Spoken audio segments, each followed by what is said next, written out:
¿Qué tal? ¿Cómo están? Muy buenas tardes. Mi nombre es Amira Fajardo y bueno, estamos iniciando otra vez con Latino Tools. Bienvenidos sean todos ustedes. Hoy vamos a hablar de justamente cómo funciona el crecimiento emocional y el crecimiento económico en las personas. ¿Qué se necesita para de verdad tener un crecimiento en estas áreas de la vida que quizás son las más complejas a resolver entre las personas, no solo en Latinoamérica, sino a nivel mundial? Un punto importante que es básico empezar a revisar para el crecimiento de una persona tiene que ver con el ámbito emocional. El ámbito emocional está amarrado a lo que es el autoconocimiento, la gestión emocional, las relaciones que se vuelven realmente saludables, la capacidad de resiliencia de las personas.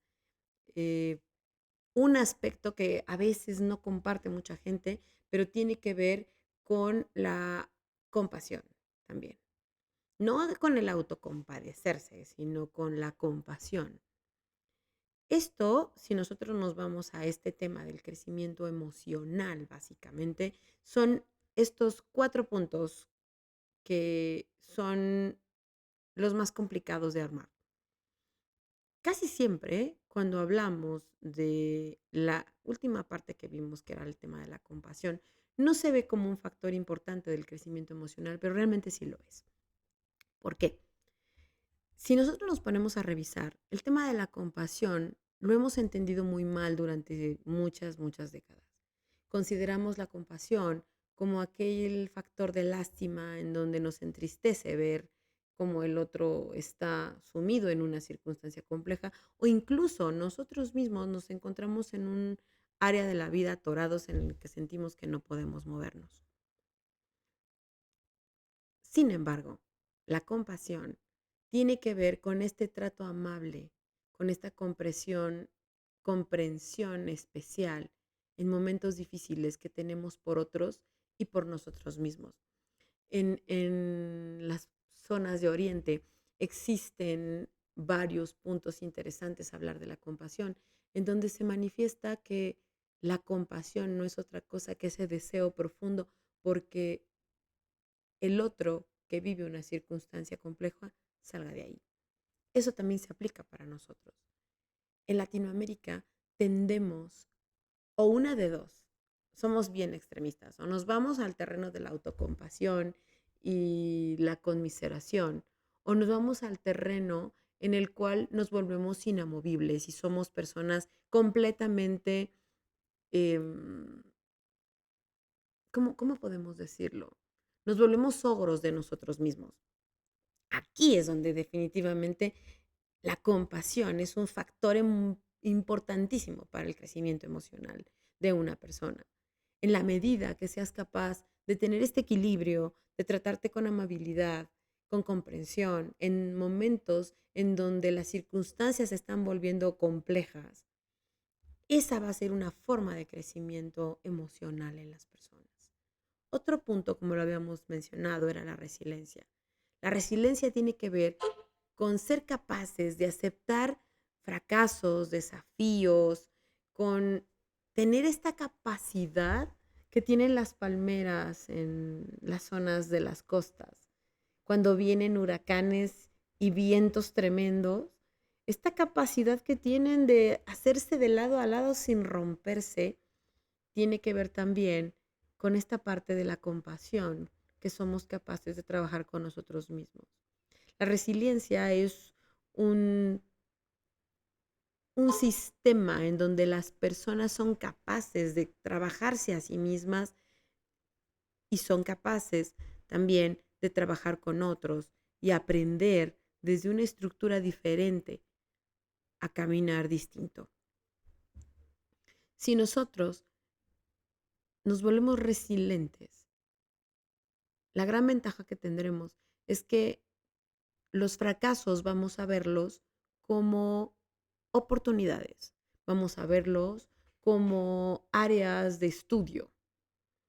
Y esto es algo que a Latinoamérica lo fastidia horrible, porque fíjense bien, yo pongo un ejemplo cuando doy clases y cuando platico con las personas que tengo a mi alrededor. Y les comento que Latinoamérica tiene un problema muy serio.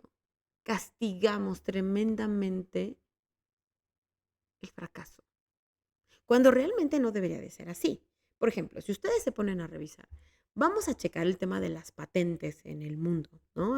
Aquellos inventores que son capaces de inventar algo y patentarlo y escribirlo y decir yo inventé esto. Si ustedes se van a la cantidad de patentes que existen en Corea del Sur, son miles de patentes en un año. Estamos hablando que pueden ser alrededor entre 20 y 30,000 patentes al año. Imagínense ustedes esto al año. Pero cuando hablamos de patentes en México, y ya ni siquiera en México, vámonos a Latinoamérica. Cuando hablamos de patentes, las patentes tienen una circunstancia aterradora, porque apenas tenemos entre 1,000 y 2,000 patentes al año. Cuando yo escuché estos datos, de verdad me horroricé. ¿Cómo es posible que un país que aparte en materia poblacional es mucho más chico, puede tener miles de patentes al mes? Y resulta que en Latinoamérica, que somos más de 700 millones de personas, solamente salen 1,000 o 2,000. Esto realmente es preocupante. ¿Pero por qué pasa esto? Porque en Latinoamérica, si te equivocas, te castigan. Si metes la pata, te crucifican casi, casi, ¿no? Entonces, cuando hablamos de el fracaso, esta capacidad de fracasar y encontrar esta parte de desafío como una enseñanza es algo que Latinoamérica tiene que aprender. Ponte a pensar, ¿qué tan resiliente te vuelves? Porque muchas veces la resiliencia se considera que podemos empezar a tener grandes fracasos, pero le neciamos. Fíjense bien, las personas que normalmente le necean tienen esta capacidad de recuperación importante. La resiliencia yo siempre he pensado que es eso. No es tanto que estés acostumbrado al trancazo, ¿sabes? Sino que estés acostumbrado a recuperarte emocionalmente de lo que el fracaso representa. Porque sí, a veces cuando el trancazo es externo, ahí vas otra vez y ahí vas otra vez, ¿no? Pero la resiliencia tiene que ver con el fracaso interno también. Ese es el más complejo de resolver. Casi siempre estamos tendiendo a irnos por puntos más complejos, ¿sabes? Somos bien buenos para soportar las tiranías, las broncas existenciales, somos bien buenos para incluso aguantar aspectos sociales complejos, tiranías, injusticias, delincuencia, agresiones físicas. Pero cuando se trata de empezar a resolver esta conversación que tenemos interna, en donde cuando hemos fracasado ya no sabemos para dónde o preferimos dejarlo o nos paralizamos, es ahí donde perfectamente la resiliencia va a ser un grandísimo maestro para ti. Esto genera grandes controversias en el mundo. ¿Por qué? Porque a diferencia de otras culturas, a veces los latinos solo soportamos lo que viene del exterior. Pero no se trata de resistirlo, se trata de ser capaz no solo de aceptar lo que viene, sino de aprender de lo que pasó y usarlo como una oportunidad para crecer. ¿Tú qué tan resiliente eres?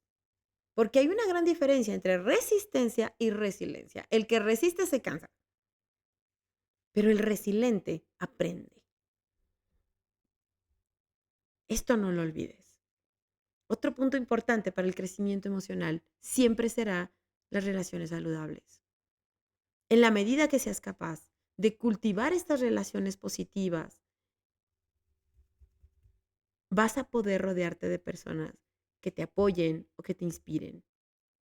Esto tiene otro desafío importante para nosotros los latinos, que nos cuesta un montón, que es el establecer límites. En la medida que somos bien buenos para establecer límites, nuestro relacionamiento empieza a volverse mucho más selectivo.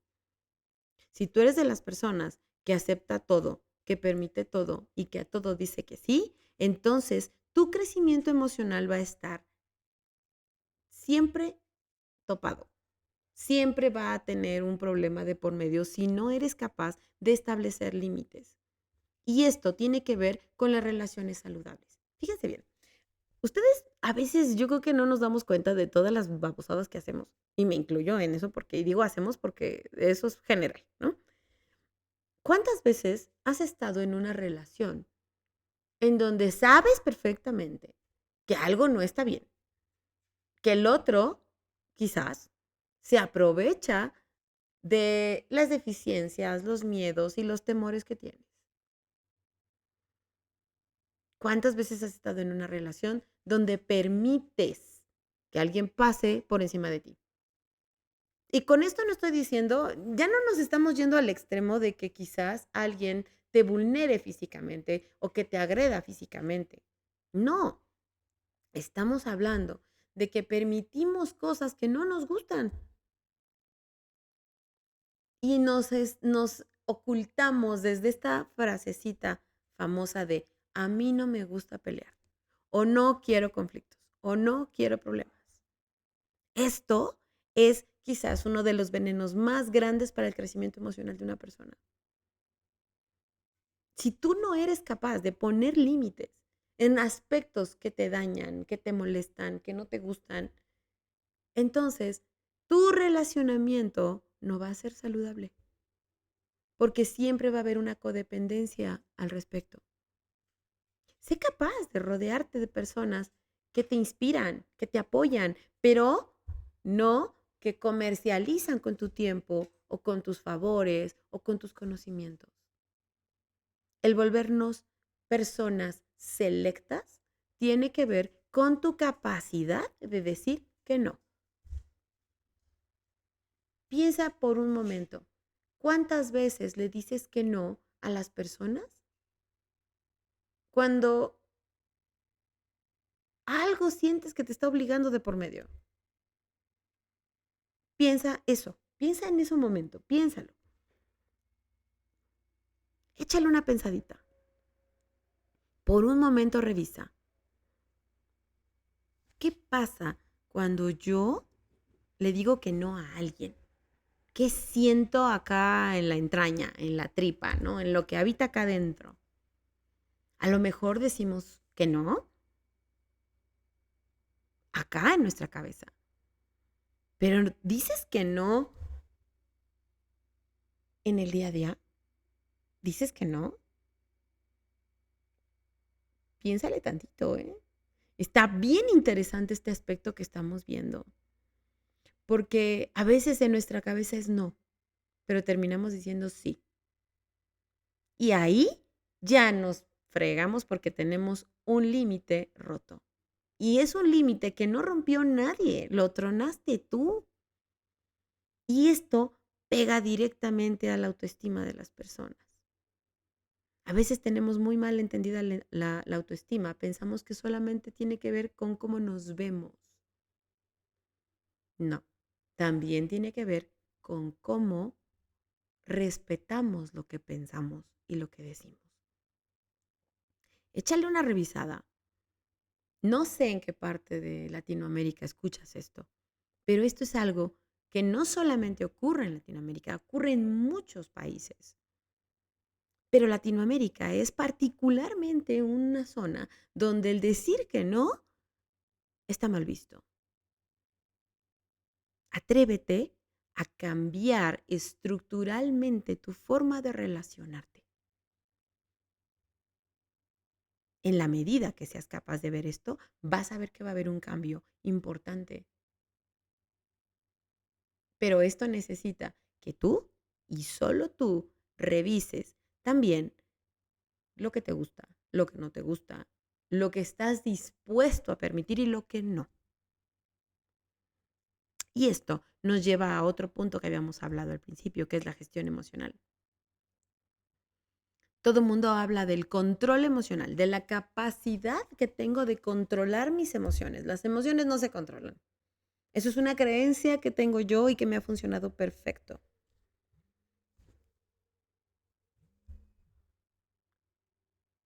Piensa por un instante, ¿qué pudiéramos estar haciendo para aprender a gestionar las emociones que tienes? Yo siempre pongo este ejemplo. La emoción es como un tráiler que viene a 150 kilómetros por hora hacia ti. Y tú inocentemente dices, voy a poner la mano enfrente de este tráiler y lo voy a detener. Eso no ocurre. No pasa ni con chochos. ¿Por qué te pararías enfrente de un tráiler que viene a 150 kilómetros por hora? Te va a atropellar. Lo mismo pasa con la emoción. Las emociones no se controlan. Por eso estamos tan fregados en Latinoamérica, porque queremos controlar, que no se note la ansiedad, que no se note el miedo, que no se note mi frustración, mi enojo, mi miedo. El querer detener la emoción va a acabar atropellándote. Hablamos de la gestión emocional, que es este aprendizaje a manejar la emoción, en donde yo veo la emoción, la acepto, la entiendo, la admito y convivo con ella. Y entonces puedo dejarla ir. Hay muchas técnicas que vamos a ver en el futuro y les prometo que se voy a traer todas estas herramientas. Pero hay muchas, como el tema de la meditación, el mindfulness, incluso la misma terapia, son sumamente útiles para gestionar la emoción. Si tú eres de los, no sé si se acuerdan de esa película que se llama, bueno, en México se llamaba Intensamente, ¿no? En España le decían del derecho y el revés, ¿no? Eso no sé cómo estaba en tu país, pero ahí revisa, ¿no? Y se llama Intensamente y es una caricatura donde son varias emociones que viven dentro de una niña, ¿no? Si eres esta como tristeza en la que hasta te alentas porque todo es terrible y lloras todo el tiempo, o si eres como furia que apenas te dicen algo y ya estás verde, naranja y rojo, entonces es importante empezar a revisar tu gestión emocional. O si eres una persona que permanentemente está triste o ansiosa o tiene miedo o permanentemente estás rechazando todo lo que hay cerca. Todas las emociones son funcionales, pero atrévete, date una checadita, atrévete a hacer algo distinto. ¿Cómo se hace algo distinto? Empieza estas técnicas de gestión. Deja de pelear con tus emociones, deja de pensar que tienes que controlarte. Gestiona la emoción en la medida que quieras controlarla, va a acabar atropellándote. Es mucho más rápida que tú. La emoción se detona en microsegundos. Te apuesto que tú no vas a poder decidir en microsegundos. Esto tiene que ver con una gestión que te va educando. Y por último, y que de alguna manera lo nombramos al principio, en primer lugar, es el autoconocimiento. Este autoconocimiento va a darte la herramienta de la gestión emocional, de las relaciones saludables, de la resiliencia que tienes y la compasión que desarrollas. ¿Por qué? No existe pozo más hondo que el ser humano. Entonces, cuando la gente dice, no, yo me conozco perfecto, yo te pregunto, ¿de veras? Y si te conoces tan bien, ¿por qué sigues teniendo los mismos problemas de siempre? ¿Por qué te sigues relacionando con las mismas personas que no te convienen? Si de veras te conoces tan bien, ¿por qué no puedes mover los hábitos que te atrasan a lo que quieres? Porque no hay autoconocimiento. Para el autoconocimiento se necesita tiempo. Se necesita que dediques este tiempo a entender tus emociones, tus fortalezas, tus debilidades, tus valores. cuáles son los puntos, los aspectos que te habitan. La introspección siempre va a ayudarte a tomar decisiones mucho más alineadas para lo que quieres. Pero el autoconocimiento requiere de ti un proceso muy, muy importante. Todas estas herramientas de las que estamos hablando, vamos a empezar a desmenuzarlas en los siguientes capítulos. Hoy hablamos de este crecimiento emocional. Todo el mundo quiere crecer económicamente, socialmente, ser más famoso, ser más exitoso. Pero el crecimiento emocional lo dejamos al final. Sé capaz, sé capaz de armarlo para ti. Y bueno, soy Samira Fajardo y esto fue Latino Tools. Espero verte muy pronto y te mando un gran, gran abrazo. No importa dónde estés. Si estás en Patagonia, si estás en México, Costa Rica o donde estés. Que tengas un extraordinario día.